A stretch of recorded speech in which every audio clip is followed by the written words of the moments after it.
Right ladies and gentleman, स्वागत है आप सभी का आपके इस प्यारे से यूट्यूब चैनल पे। और मैं हूं आपका चहेता पायलट मैमल 1209। ओ भाई क्रेजी कर देता यार, क्रेजी कर देता दिलजीत बाजी ने। मतलब उम्मीद नहीं थी मेरे को, ये मेरे को पता भी नहीं था इस चीज के बारे में। सडनली एक दिन ये चीज मेरी फीड पे आ गई and I was like what the hell. तो तुम्हें पता ही होगा सरदार जी जो दिलजीत दोसांझ की एक हॉरर कॉमेडी मूवी सीरीज है, उसकी जो थर्ड इंस्टॉलमेंट है सरदार जी 3, वो बहुत ज्यादा कंट्रोवर्सीज में फंसी हुई है। और उसका एक ही कारण है कि सरदार जी 3 में दिलजीत दोसांझ ने हानिया आमिर को कास्ट कर रखा है। अब देखो, क्या ये बैकलैश फेस करना सही चीज है? यस। क्या सरदार जी 3 को इंडिया में रिलीज होना चाहिए? नहीं। क्या किसी भी पाकिस्तानी आर्टिस्ट को, चाहे वो एक्टर हो, सिंगर हो या कोई भी हो, उसे इंडिया में काम मिलना चाहिए after the shameful things Pakistan has done? बिल्कुल भी नहीं। और स्पेशली हानिया आमिर को, जिन्होंने ऑपरेशन सिंदूर को एक कावर्डली एक्ट बोला था, ऐसे लोगों को इंडिया की किसी भी इंडस्ट्री में कोई भी काम नहीं मिलना चाहिए। एक और बात है कि जस्ट बिकॉज दिलजीत दोसांझ ने हानिया आमिर को अपनी पिक्चर में कास्ट किया है, इसकी वजह से हम उन्हें कहते हैं ना खालिस्तानी या एंटी नेशनलिस्ट नहीं बोल सकते।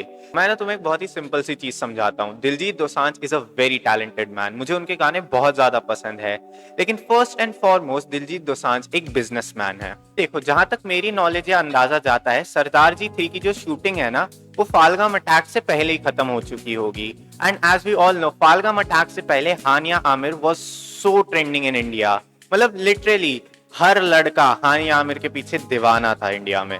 और आज भी मैं ये सच बात कह रहा हूँ, आज भी अगर हानिया आमिर इंडिया की तारीफ कर दे और कह दे जी मुझे इंडिया में आके रहना है ना, तुम सारे लड़के मोदी जी को सोने नहीं दोगे। तुम बोलोगे पाकिस्तान को बर्बाद कर दो चाहे, लेकिन हानिया आमिर को बचा के इधर ले आओ।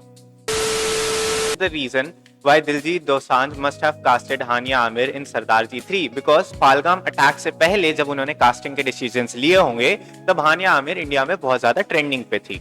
अब देखो, मैं ना तुम्हें एक चीज समझाता हूँ कि जो भी एंटरटेनमेंट इंडस्ट्री में है ना, अब चाहे वो दिलजीत दोसांझ हो या कोई और बॉलीवुड का एक्टर हो या इवन मैं हूँ और जितने कहते हैं ना यूट्यूबर्स है, हम सबको ना ट्रेंड में रहना पड़ता है। हम सबको ट्रेंड्स के साथ रहना पड़ता है, जिससे लोग हमें देखे, लोग कहते हैं ना हमारी सुने, लोग हमें जाने, जिससे हमारा काम चल सके। क्योंकि एंटरटेनमेंट इंडस्ट्री में ना अगर तुम सक्सेसफुल हो सकते हो, वो सिर्फ एक ही तरीके से हो सकते हो, जो कि है कि ऑडियंस की अटेंशन तुम्हारे पास है या नहीं। और अगर तुम दिलजीत दोसांझ को देखो स्पेशली, तो Diljit Dosanjh is just the master eight being relevant. मतलब जहां भी कुछ भी क्लाउट मिल रहा होता है ना, दिलजीत दोसांझ वहां पहुंच ही जाते हैं। जैसे जब फार्मर प्रोटेस्ट हुआ था, तो दिलजीत दोसांझ पूरा दमखम लगा के उनके साथ खड़े थे। वहीं 2 साल बाद जब मोदी जी ने उन्हें अपने साथ लंच के लिए बुलाया, तो दिलजीत दोसांझ वहां उनसे मिलने चले गए। हानिया आमिर को कास्ट करना या जो बाकी सब जो मैंने तुम्हें चीजें बताई जो दिलजीत दोसांझ करते हैं, इसकी वजह से क्या हम दिलजीत दोसांझ को खालिस्तानी या एंटी नेशनलिस्ट कह सकते हैं? वेल, बिल्कुल भी नहीं। क्या हम दिलजीत दोसांझ को एक बिजनेसमैन कह सकते हैं? हाँ। क्या हम दिलजीत दोसांझ को एक हिपोक्रेट कह सकते हैं? हाँ। और मैं तो इस चीज में मानता हूँ कि आज अगर सरदार जी 3 की कास्टिंग का डिसीजन हो रहा होता, तो दिलजीत दोसांझ किसी भी पाकिस्तानी एक्टर को लेने का सोचते ही नहीं।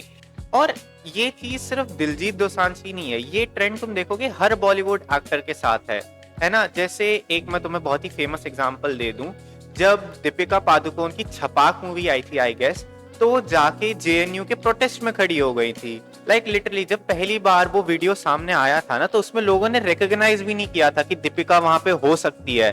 बट जब लोगों ने ध्यान से देखा, इवन जब मैंने ध्यान से देखा ना, तब मुझे रियलाइज हुआ कि भाई वो तो दीपिका पादुकोण है। और ये दीपिका पादुकोण ने क्यों किया? वेल, वो उन्होंने इसलिए किया ताकि वो सुर्खियों में आए और लोग उनकी पिक्चर देखने जाए। ऑल्दो वो चीज थोड़ी बैकफायर हो गई और तब से दीपिका पादुकोण को लोग आज तक एंटी नेशनलिस्ट कहते हैं। और वो जिस मूवी में होती है, उस मूवी को लोग कहते हैं कि हम ये मूवी इसीलिए ही नहीं देखने जाएंगे क्योंकि इसमें दीपिका पादुकोण है। तो और देखो यार, ये चीज सिर्फ दीपिका पादुकोण हो गई है ना, या दिलजीत दोसांझ हो गए, ये नहीं करते। सारे बॉलीवुड के एक्टर्स यही करते हैं यार। अब तुम आमिर खान को देख लो, अमिताभ बच्चन को देख लो, अरे अक्षय कुमार को देख लो यार। अक्षय कुमार का तो बहुत फेमस भी हुआ था ना। अक्षय कुमार बहुत ज्यादा फिटनेस करते हैं। अपने एक इंटरव्यू में उन्होंने कहा भी था कि भाई मुझे गुटखा पान मसाला ब्रांड्स के इतने बड़े बड़े ऑफर्स आते हैं कि आप जितने चाहो उतने पैसे ले लो, बस हमारी ऐड कर दो। लेकिन मैं तो नहीं करूंगा क्योंकि मैं कभी ऐसी चीजें प्रमोट नहीं करता। लेकिन वही फिर अक्षय कुमार बुल्सबा केसरी को प्रमोट कर रहे थे। मैं यही समझा रहा हूँ कि ये जितने भी बॉलीवुड स्टार्स हो गए या जितने भी सेलिब्रिटीज हैं, ये कोई बहुत ज्यादा कहते हैं ना देशद्रोही टाइप के लोग भी नहीं है और कोई बहुत ज्यादा देश प्रेमी टाइप के लोग भी नहीं है। ठीक है ना, ये सिर्फ क्लाउड चेजर्स है क्योंकि इस इंडस्ट्री में या इस लाइन ऑफ वर्क में यही करना होता है। तो एंड में मैं बस यही कहना चाहूंगा कि सरदार जी 3 इंडिया में रिलीज नहीं होनी चाहिए और हो भी नहीं रही है, वो सिर्फ ओवरसीज रिलीज हो रही है। सो ये बहुत अच्छी बात है और किसी भी पाकिस्तानी आर्टिस्ट को इंडिया में काम नहीं मिलना चाहिए। I stand by that, I stand by the government, I stand by my nation.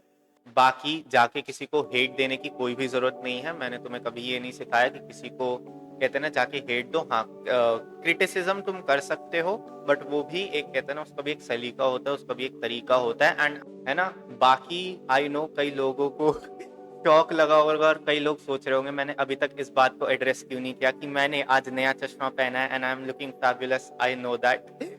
So yes, आज की वीडियो छोटी थी, शॉर्ट थी, कंसाइज थी, बट बहुत ज्यादा इंपॉर्टेंट टॉपिक के ऊपर मैंने बात करी है।